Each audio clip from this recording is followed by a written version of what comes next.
is built on a fantastic and loved fast-paced recipe.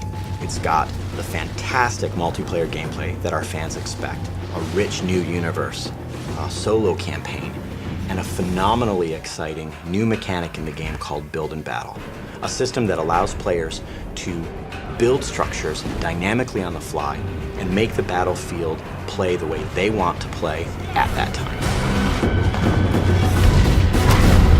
Warhawk was loved around the world by all of our fans. It was really built on a fast-paced, multi-dimensional gameplay over really broad landscapes. We wanted to go one step further. We really felt that the opportunity was great to make a brand new standout approach to the shooter genre, and that's what led us to Starhawk.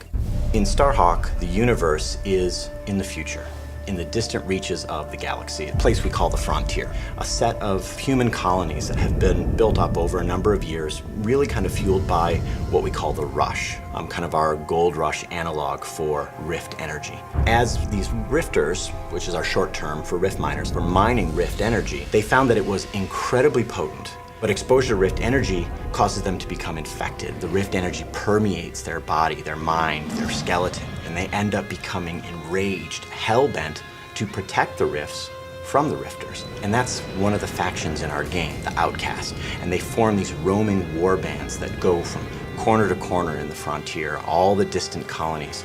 And really, that's at the heart of the conflict in our game. We didn't want it to just be two factions. We wanted there to be a face, a character that in our now included single player campaign that would really connect with players. That's where our character Emmett Graves comes in. He and his brother, a family operation, had a rift claim out in a distant planet. You know, as is unfortunate and common in the Frontier, an outcast warband rolled in and destroyed their extractor, and the rig exploded. As what happens with exposure to Rift energy, both brothers were directly exposed. Now, of course, their gearman, Sidney Cutter, who was up in the dropship above, saw all of this happen. Yeah, this is what happens when those mangy creatures take over. It's a shame, I tell you. Cutter was able to modify some of his equipment to create this regulator device, and this horrible procedure implanted it directly into Emmett's spine. It's almost a curse. It's incredibly painful for Emmett.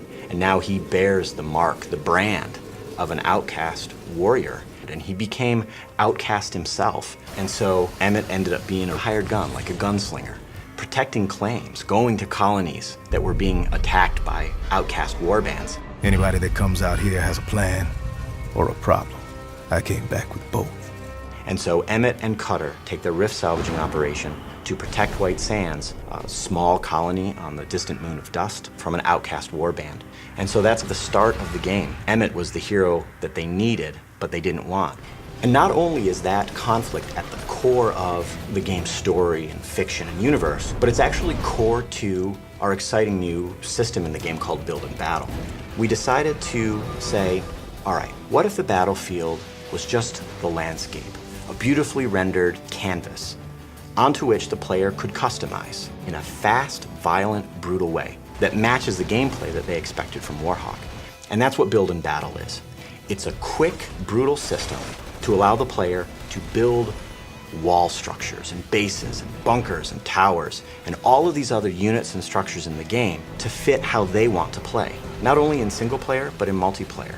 It's about telling the player, here's a combat challenge, and here's all the tools you have to solve it. Solve it how you want. Right in front of the player, not turn-based, right there on the battlefield. You are building all of these structures. Players love it, not only in single player, but in multiplayer. It's as fast-paced and as quick and as brutal as pulling the trigger on a weapon. That's what we wanted. We didn't want players to have to really manage anything. And another fantastic thing about Build and Battle is that all the buildings are destructible, and the firefights evolve from there. Buildings are destroyed, buildings are rebuilt. That freedom, that potential gameplay takes the great multiplayer recipe we had from Warhawk and just extends it. Starhawk is the spiritual successor to Warhawk, but it's the Build and Battle system which really sweetens up the whole game. The team and I are just crazy proud of it. It not only gives you a fantastic, infinitely replayable solo experience, but the changes that it does to the online multiplayer experience is remarkable. And I think players are not going to expect that, but once they get it, they'll want it all the time.